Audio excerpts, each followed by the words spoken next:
नाही, दोन नाही, तर वारंवार अत्याचार.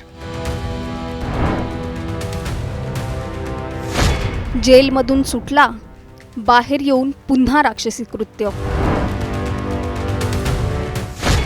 गुन्हे करूनही मोकाट. चूक नेमकी कुणाची?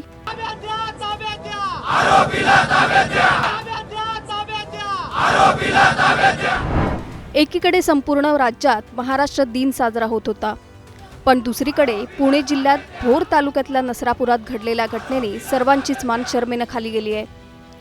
सुट्टीसाठी आजीकडे आलेली 4 वर्षांची चिमुकली निष्पाप, निरागस.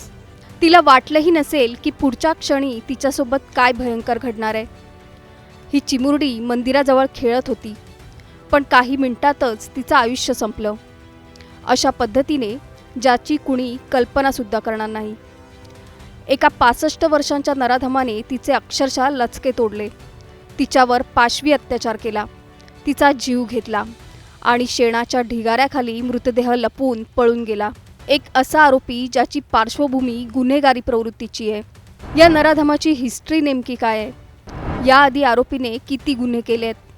आरोपीची पॅरोलवर सुटका कशी झाली? या सगळ्याचा आढावा या व्हिडिओच्या माध्यमातून आपण घेणार आहोत. त्यासाठी हा व्हिडिओ शेवटपर्यंत पाहत राहा आणि टाइम्स नाऊ मराठीला लाईक, फॉलो आणि सबस्क्राईब करा.